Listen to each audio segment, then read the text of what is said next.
Dear student, इस video series में हम लोग 12th क्लास बिहार बोर्ड के लिए क्रैश कोर्स कर रहे हैं और ये क्रैश कोर्स सीरीज का 19वां वीडियो है। इसके पहले बहुत सारा वीडियो लेक्चर मैं कंप्लीट कर चुका हूं, तो उसे आप ज़रूर देखिएगा। और आज ये 400 प्लस जो ऑब्जेक्टिव क्वेश्चन आंसर है ये पूरी तरह से कंप्लीट हो जाएगा। तो चलिए शुरू करते हैं। तो आज स्टार्ट होता है हमारा फायर हिम, जो आपकी पोएट्री पढ़ना है उसके मोस्ट इम्पॉर्टेंट ऑब्जेक्टिव क्वेश्चन से। क्वेश्चन नंबर 305 है, fire hymn is a poem which has been composed by. यहाँ पे पूछा जा रहा है कि फायर हिम जो कविता है ये किनके द्वारा लिखा गया है। तो ये कविता है KKN दारूवाला के द्वारा लिखा गया है। देखिए, इसे याद करने के लिए मैंने ट्रिक बताया था कि फायर मतलब होता है आग और हिम मतलब होता है किसी देवता के लिए प्रशंसा के लिए गाया गया गाना। तो आप ऐसे याद रखिए कि अग्नि देव को दारू वाला बोतल देकर खुश किया जा रहा है। तो आप ऐसे नेमोनिक से याद कर सकते हैं। दूसरा क्वेश्चन है, हु वाज अवार्डेड बाय साहित्य अकादमी अवार्ड। अब इनको साहित्य अकादमी अवार्ड, कॉमनवेल्थ पोएट्री अवार्ड दोनों मिला है। तो आपको याद रखना है क्योंकि ये दोनों अवार्ड बहुत ही इम्पोर्टेंट हो जाता है पोएट और लिटरेचर में जो मिलता है, ठीक है। और नोबेल प्राइज भी अगर किन्हीं पर्सन को मिलता है तो वो भी काफ़ी इम्पोर्टेंट होता है। यहाँ पे क्वेश्चन पूछ रहा है कि साहित्य अकादमी अवार्ड किन को मिला है। तो आंसर हो जाएगा ऑप्शन डी, KKN दारूवाला को मैंने बताया आपको साहित्य अकादमी अवार्ड मिला था। नेक्स्ट क्वेश्चन है, ये भी काफ़ी इम्पोर्टेंट है, कॉमनवेल्थ पोएट्री अवार्ड। ये अवार्ड भी काफ़ी इम्पोर्टेंट हो जाता है किसी पोएट के लिए। तो ये अवार्ड भी इनको मिला था। तो इस क्वेश्चन का भी आंसर हो जाएगा option D, KKN Daruwalla. Next question है, हिज इम्पॉर्टेंट वर्क्स आर। अब देखिए, इनकी जो महत्वपूर्ण जो रचनाएं थी, जो इम्पॉर्टेंट वर्क्स था वो 2-3 किताबों में संग्रहित है। तो उन किताबों का नाम आपको याद रखना है। तो ये किताब का नाम है अंडर ओरियन और दूसरा किताब का नाम है क्रॉसिंग ऑफ रिवर्स। तो ये दोनों किताब का नाम आपको हर हालत में याद रखनी है क्योंकि इनकी जो इम्पोर्टेंट जो कृतियां हैं, जो रचनाएं हैं, ये दोनों बुक में आपको देखने को मिलेगा। तो ऑप्शन सी यहाँ पे सही आंसर होगा। Both A and B option are correct, ठीक है। नेक्स्ट क्वेश्चन है, KKN दारूवाला वाज अ। अब यहाँ पे आपको बताना है कि KKN दारूवाला कौन से रिलीजन से बिलोंग करते हैं, क्योंकि ये जो पोएम है ना कुछ उसी ढंग का है, रिलीजियन टाइप का ही है। आप जब कविता पढ़े होंगे तब आपको ये पता होगा। तो KKN दारूवाला जो रिलीजियन से बिलोंग करते थे, जो रिलीजियन था वो था पारसी। तो यहाँ पे आंसर हो जाएगा ऑप्शन ए। नेक्स्ट क्वेश्चन है, KKN दारूवाला वाज ए। अब देखिए, कई दफ़ा होता ये है कि जो पारसी है उनको लोग जोरोस्ट्रियन भी बुलाते हैं। तो क्वेश्चन में ये भी पूछ सकता है, ये दोनों में से कोई भी अगर ऑप्शन में आपका है तो आंसर हो जाएगा ऑप्शन ए, यानी पारसी ऑप्शन में दे दे या फिर ये जोरोस्ट्रियन दे दे, दोनों में से एक ही देगा। तो KKN दारूवाला पारसी धर्म से बिलोंग करते थे। यहाँ पे आंसर हो जाएगा ऑप्शन ए। नेक्स्ट क्वेश्चन है, टावर ऑफ साइलेंस। देखिए, जो पारसी धर्म में होता है, हर तरह के रिलीजन में जो अंतिम संस्कार होता है, जब बॉडी जब डेड हो जाती है तो उनको जो अंतिम समय पे जो संस्कार मिलता है, जिसे हम अपने हिंदू धर्म में दाह संस्कार कहते हैं और अनेक धर्मों में ये अपने अपने तरीके से किए जाते हैं। तो वहाँ पे जो पारसी धर्म है ना, वहाँ पे जहाँ पे डेड बॉडी का अंतिम संस्कार किया जाता है उसको, उस जगह को बोला जाता है टावर ऑफ साइलेंस। तो क्वेश्चन ये पूछ रहा है कि टावर ऑफ साइलेंस क्या है। तो टावर ऑफ साइलेंस एक फनरल प्लेस है। फनरल प्लेस बोलते हैं जहाँ पे किसी पर्सन को जब डेड हो जाती है तो उसका अंतिम संस्कार, अंतिम जो चीज़ें होती है उसको हम कहते हैं फनरल। तो फनरल प्लेस होता है टावर ऑफ साइलेंस, याद रखिएगा। और ये क्वेश्चन ये भी पूछ सकता है कि पोएट को मजबूरी में टावर ऑफ साइलेंस में अपने बच्चों को ना मतलब फनरल करके उनको बर्निंग घाट पे क्यों किया जाता है। तो आपको याद रखना है कि टावर ऑफ साइलेंस लगभग 1000 माइल दूर था। इस वजह से पोएट क्या करते हैं कि अपने बच्चों को बर्निंग घाट पे ही जला देते हैं, मतलब शमशान घाट पे ही। तो यहाँ पे आंसर हो जाएगा ऑप्शन ए। नेक्स्ट क्वेश्चन है the redness of Khalistan appears. कहता है किस चीज की रेडनेस जो अपीयर्स होता है, ऐसा दिखाई देता है कि वो बहुत ही निर्दयी है, क्रूअल है, स्पीकर को ऐसा दिखाई देता है। तो पोएट कहते हैं कि जब मैं बर्निंग घाट पे जाता हूँ, जब मैं शमशान घाट पे जाता हूँ, तो मैं आग की लपेटें जो है ना, आग की जो लवें लाल लाल जो दिखाई पड़ती है, वो ऐसा निर्दयी प्रतीत होता है कि जैसे कोई डेड बॉडी को एकदम पूरी तरह से जलाने को तैयार है। तो यहाँ पे आंसर होगा the redness of fire. Fire मतलब आग, तो आग की जो रेडनेस है ना वो अपीयर्स होता है बहुत ही निर्दयी। तो यहाँ पे आंसर हो जाएगा ऑप्शन ए। नेक्स्ट क्वेश्चन है KKN Daruwalla कंसाइंड his new born. कहता है कि केकेएन दारूवाला अपने नए जन्मे बच्चे को कहाँ पे किसके हवाले कर देते हैं। तो यहाँ पे आंसर हो जाएगा ऑप्शन ए। मैंने आपको बताया इनके जो बच्चे हैं उनकी डेड हो जाती है, वो मृत्यु को प्राप्त कर लेते हैं। तो उनको फ्लेम्स में अगर ऑप्शन में आपको फायर होगा ना, ध्यान से सुनिए, फ्लेम्स या फायर दोनों सही होगा। तो अगर ऑप्शन में फायर होगा, आग में वो अपने बच्चे को दे देते हैं, या फिर फ्लेम्स में, तो यहाँ पे आंसर हो जाएगा ऑप्शन ए। नेक्स्ट क्वेश्चन है the poet sees the red hot embers on the. अब कहता है कि जो पोएट है वो देखता है रेड हॉट एम्बर्स, जो लाल लाल जो आग की जो लवें होती है, जो आग की लपेटें होती है, वो कहाँ पे पोएट देखता है। तो शमशान घाट पे देखता है, बर्निंग घाट पे, जहाँ पे मुर्दे को जलाया जा रहा होता है, वहाँ पे पोएट देखता है रेड हॉट एम्बर्स को। तो ऑप्शन ए यहाँ पे सही आंसर होगा। नेक्स्ट क्वेश्चन है the poet expresses a scene. कहता है कि बर्निंग घाट के, शमशान घाट का जो सीन है, जो दृश्य है, उसको पोएट एक्सप्रेस करता है किस रूप में। तो पोएट कहते हैं कि शमशान घाट का जो टोटल जो दृश्य है ना, बहुत ही डरावना है, बहुत ही भयभीत करने वाला है। तो यहाँ पे आंसर हो जाएगा option B, fearful. Next question है the sight of burning ghat. वही क्वेश्चन है, सेम पूछ रहा है कि जो बर्निंग घाट है, जो शमशान घाट है, उसका जो दृश्य है वो ज्यादा डरावना हो जाता है, बिकम्स फ्राइटनिंग। कब ज्यादा डरावना हो जाता है? तो इसका आंसर होगा एट नाइट, रात में और भी ज्यादा डरावना हो जाता है।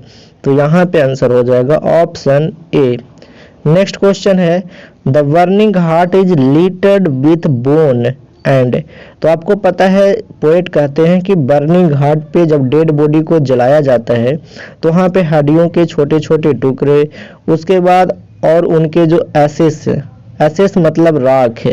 जब कोई भी चीज़ जलती है तो कुछ अवशेष छोड़ती है, कुछ चीज़ें छोड़ती है, उसको हम कहते हैं राख है। तो कहते हैं कि जो बर्निंग घाट है ना, वो हड्डियों से और डेड बॉडी के जो जले हुए राख है ना, उससे लिटर्ड है। तो यहाँ पे आंसर हो जाएगा ऑप्शन ए, अशेष। नेक्स्ट है the child was consigned to fire. देखिए आ गया ना, मैंने बताया था आपको कि कंसाइंड टू फ्लेम हो सकता है या फिर कंसाइंड टू फायर हो सकता है। तो कहता है कि जो फर्स्ट बॉर्न चाइल्ड था उसको आग के हवाले किया गया बहुत ही मजबूरी में। अब ये मजबूरी क्या थी? मैंने आपको बताया कि पोएट का जो धर्म था वो पारसी था।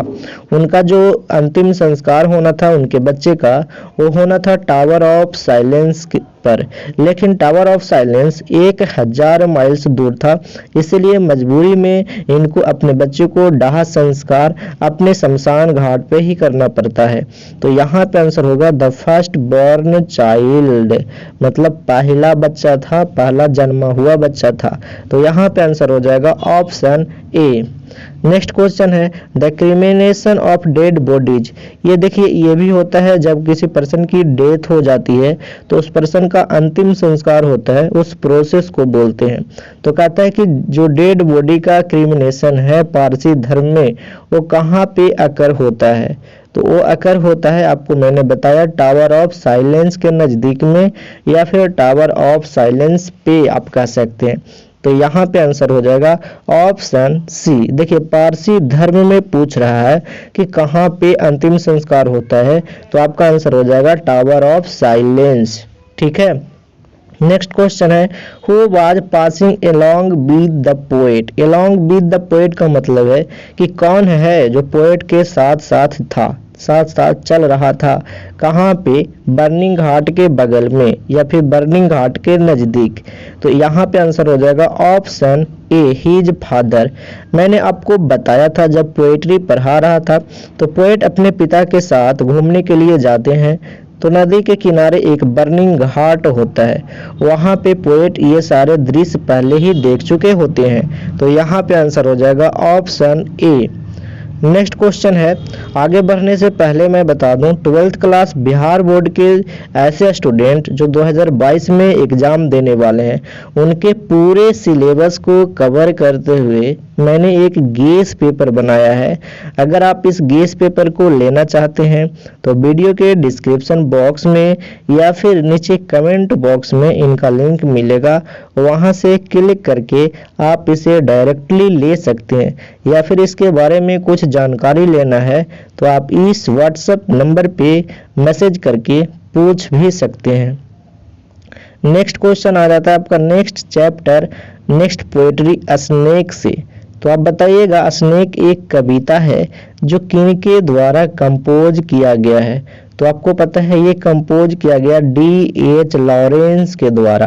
तो इसे आप कैसे याद रखिएगा? ऐसे याद रखिए कि कोई स्नेक वाली मूवी चल रही है टीवी पे और वो चल रही है HD फॉर्मेट में, है ना। हम लोग HD में देखना पसंद करते हैं तो HD आप याद रखिएगा, HD को पलट दीजिएगा DH, है ना। तो आप इस निमोनिक से याद रख सकते हैं। ऐसे तो ये स्टूडेंट को याद हो गए होंगे अभी तक। दूसरा क्वेश्चन है he was one of the greatest novelist of. अब आपको यहाँ पे बताना है, यही ऑफकोर्स इनके लिए आया है D.H. लॉरेंस के लिए। क्वेश्चन में ये कह रहा है कि जो D.H. लॉरेंस थे वो बहुत ही महान उपन्यासकार थे। तो ये कौन सी सदी के थे? तो ये 20वीं सदी के थे यानी 20th सेंचुरी के थे। तो यहाँ पे आंसर हो जाएगा ऑप्शन ए। नेक्स्ट क्वेश्चन है D.H. Lawrence is a. अब यहाँ पे आपको बताना है कि जो D.H. लॉरेंस थे ये कहाँ से बिलोंग करते थे।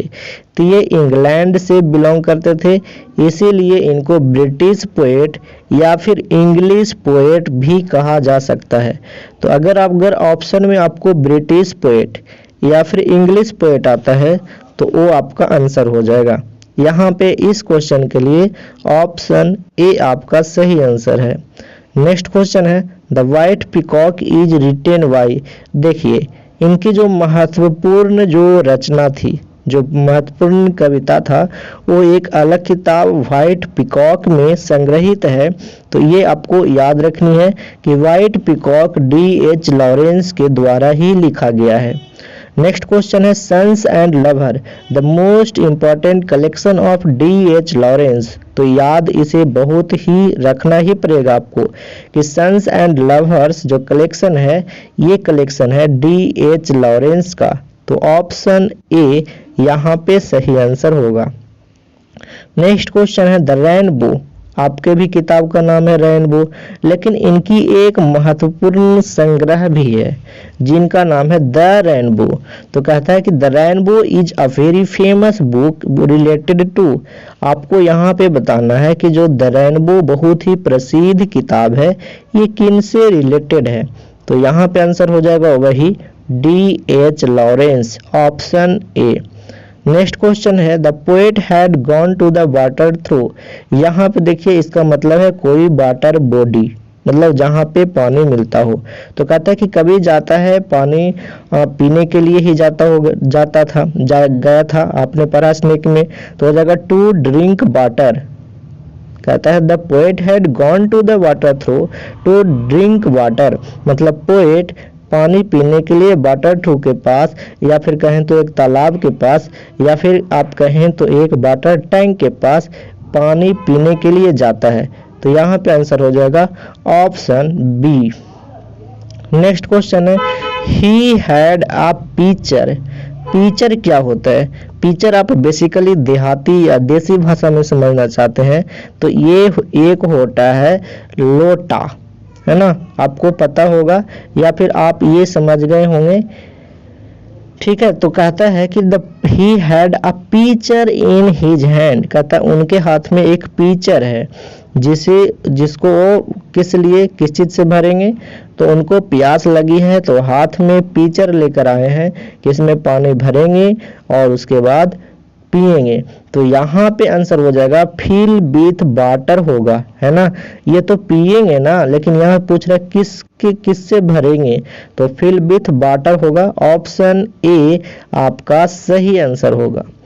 नेक्स्ट क्वेश्चन है the poet considered himself a second, तो यहाँ पे आंसर हो जाएगा कमर। कहता है कि जब पोएट वहाँ पे पानी पीने के लिए जाते हैं तो पहले से ही स्नेक पहुंचा होता है, तो स्नेक फर्स्ट कमर है, मतलब पहले आने वाला है, और पोएट बाद में पहुंचते हैं तो कहते हैं मैं तो सेकेंड कमर हूँ। कम का मतलब आना और कमर का मतलब आने वाला, तो यहाँ पे आंसर हो जाएगा ऑप्शन सी सेकेंड कमर। नेक्स्ट क्वेश्चन है who is the speaker in the poem snake.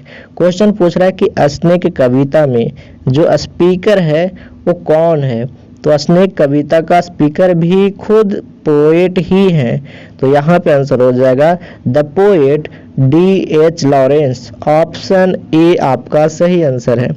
Next question है it was the Khalistan when the poet सा द स्नेक। अब यहाँ पे क्वेश्चन ये पूछ रहा है कि कौन सा दिन था जब पोएट ने स्नेक को देखा, तो गर्मी का दिन था, छुट्टी का दिन था, या फिर ठंडी का दिन था, तो यहाँ पे आंसर हो जाएगा it was the hot day. गर्मी का दिन था और पोएट को प्यास लगती है और पोएट पानी के लिए जब बाहर निकलते हैं तो उन्हें स्नेक दिखाई देता है। ठीक है, तो यहाँ पे आंसर है ऑप्शन ए। नेक्स्ट क्वेश्चन है व्हाट इज कार्बो ट्री। इस कविता में ये टर्म मेंशन्ड है ना। तो क्वेश्चन पूछ रहा है कि कार्बो ट्री क्या है, तो ये एक यूरोपियन ट्री है, यूरोप में पाया जाने वाला एक ट्री है, तो यहाँ पे आंसर हो जाएगा ऑप्शन सी। नेक्स्ट क्वेश्चन है व्हाट इज एटना। तो इस कविता में एक ज्वालामुखी की भी चर्चा होती है, उस ज्वालामुखी का नाम है एटना। तो क्वेश्चन पूछा है एटना क्या है, तो एटना एक वोल्केनो है, तो यहाँ पे आंसर है ऑप्शन ए। नेक्स्ट क्वेश्चन आपको पूछेगा एटना कहाँ पे लोकेटेड है, तो जो अगर आपने पढ़ा होगा मेडिटेरियन सी, हिंदी में भूमध्य सागर, तो उसके आसपास एक देश है सिसिली, तो वहीं पे आपको एटना ज्वालामुखी दिखाई देगी, तो यहाँ पे आंसर है 334 का ऑप्शन बी सिसिली, है ना। नेक्स्ट क्वेश्चन है अल्बाट्रोस। देखिए पोएट उस स्नेक का, ध्यान से सुनिएगा, पोएट स्नेक की तुलना एक समुद्री पक्षी से करते हैं और उस पक्षी का नाम होता है अल्बाट्रोस। तो क्वेश्चन 2-3 तरीके से पूछा जा सकता है। क्वेश्चन पूछा जा सकता है पोएट ने स्नेक की तुलना किससे किया है, तो यहाँ पे आंसर होगा समुद्री पक्षी सी बर्ड से, और उस पक्षी का नाम है अल्बाट्रोस, तो यहाँ पे आंसर हो जाएगा albatross is a sea bird mention in the poem. मतलब अल्बाट्रो एक सी बर्ड है जो कि कविता में मेंशन्ड है, तो ऑप्शन ए आपका सही आंसर है। नेक्स्ट क्वेश्चन है इट इज बिलीव्ड। कहता है ऐसा माना जाता है, ऐसा समझा जाता है, ऐसा विश्वास किया जाता है डैट की अ ब्लैक स्नेक, कि अगर एक काला सांप दिख गया कहीं पे, if seen anywhere must be killed in. तो देखिए पोएट कहते हैं कि सिसिली में ऐसा ये मान्यता है कि अगर काला सांप दिखाई दिया तो उसे मार ही देना चाहिए, उसे जरूर ही किल कर देना चाहिए। तो यहाँ पे आंसर है ऑप्शन बी। नेक्स्ट क्वेश्चन है the poet was in trouser. देखिए इस कविता में पोएट ने खुद इस बात को बताया है, मतलब इस बात पे जोर दिया है कि मैं ट्राउजर पहने हुए था, क्योंकि देखिए घर पे थे तो इनफॉर्मल ड्रेस में ही होंगे और वो सोए हुए थे और पानी पीने के लिए निकले थे। तो ये बात आपको याद रखना पड़ेगा। ये क्वेश्चन पूछ सकता है कि वो ट्राउजर में थे, और मैंने आगे बता दिया ड्यू टू एक्सेसिव हीट, और गर्मी का ज़्यादा दिन था, गर्मी बहुत पड़ रही थी, इसलिए वो ट्राउजर में थे। तो ये याद रखिएगा ऑप्शन ए। नेक्स्ट क्वेश्चन है द स्नेक सीम्ड। अब कभी यहाँ पे कहते हैं कि जो स्नेक है वो ऐसा प्रतीत होता था कि वो किंग इन एग्जाइल है। एग्जाइल का मतलब कारावास होता है, वनवास होता है। अगर आप कहीं पे कैद होते हो तो आप एग्जाइल होते हो। तो कभी को ऐसा लगता है कि जो सांप है ना वो भी एक कारावास में है, एक ऐसा किंग है जो कारावास में है। तो यहाँ पे आंसर है ऑप्शन ए। नेक्स्ट क्वेश्चन है and I stopped and drank a little more. अब जो ये लाइन है, इस लाइन पोएट तब कहते हैं जब वो बताते हैं कि जो स्नेक है ना वो किस तरह से पानी को पीता है। पानी पीता है, ऊपर सर उठाता है, इधर उधर देखता है, फिर से थोड़ा सा पीता है। ये सारे बात जो बताते हैं ये लाइन कहाँ से लिया गया है? तो ये आंसर है स्नेक नाम की पोएट्री से। तो यहाँ पे आंसर है ऑप्शन ए। नेक्स्ट क्वेश्चन है ही आया है स्नेक के लिए।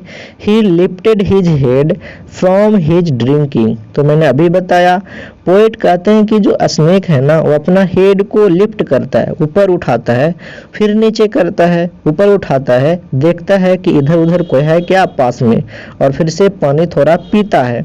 तो यहाँ पे कह रहा है ये लाइन कहाँ से लिया गया? तो ये लाइन भी लिया गया स्नेक से। तो यहाँ भी आंसर हो जाएगा ऑप्शन ए। नेक्स्ट क्वेश्चन आपकी last poetry my grandmother's house के करवा रहा हूँ। तो यहाँ पे स्टार्ट होता है 341 number question. The grandmother house is a an. अब यहाँ पे बताना है कि जो ग्रैंड मदर हाउस है ये क्या है, कविता की कौन सी टाइप है? तो यहाँ पे आंसर हो जाएगा ऑप्शन बी लिरिक। तो कविता की एक स्पेशल टाइप होती है लिरिक, तो ये आपका लिरिक है। तो यहाँ पे आंसर है ऑप्शन बी। नेक्स्ट क्वेश्चन है कमला दास बाज बॉर्न इन। देखिए हर कोई का जन्म याद करना इम्पोर्टेंट नहीं है, मतलब आप हर पोएट का जन्म याद नहीं करेंगे क्योंकि इम्पोर्टेंट ही नहीं है। लेकिन कमला दास ये जो इंडियन पोएटेस हैं, भारतीय कवियत्री हैं, फीमेल पोएट हैं, तो फीमेल पोएट हैं और भारत के हैं, तो इसलिए इनका जन्मदिन आपको याद रखना होगा। तो ये है 1934 में इनका जन्म हुआ था। और एक बात याद रखिएगा, इनको नोबेल प्राइज मिला तो नहीं था, बट ये नोबेल प्राइज के लिए नॉमिनेटेड हुए थे। तो नॉमिनेट होना भी बहुत बड़ी बात होती है। कहने का मतलब कि जब नोबेल प्राइज मिलता है तो उसके पहले एक लिस्ट बनता है कि इनको मिल सकता है। तो वही क्वेश्चन पूछ रहा है कि कमला दास बाज नॉमिनेटेड फॉर। तो कमला दास नॉमिनेटेड हुए थे नोबेल प्राइज के लिए, मतलब लिस्ट में इनका नाम आया था। तो यहाँ पे आंसर है ऑप्शन ए। नेक्स्ट क्वेश्चन है हिज इम्पॉर्टेंट वर्क्स। अब इनकी जो महत्वपूर्ण जो रचनाएं था, जो महत्वपूर्ण कविताएं था, वो एक किताब में संग्रहित है और उस किताब का नाम है समर इन कोलकाता। तो याद रखिएगा ऑप्शन ए आपका सही आंसर है। नेक्स्ट क्वेश्चन है only saint knows how to sing. केवल साधु जानता है कि गाना कैसे गाया जाए। तो ये काफ़ी इम्पोर्टेंट इनकी रचनाओं का संग्रह है। तो इस रचना को कौन लिखा? तो ये लिखे हैं कमला दास, ऑप्शन ए।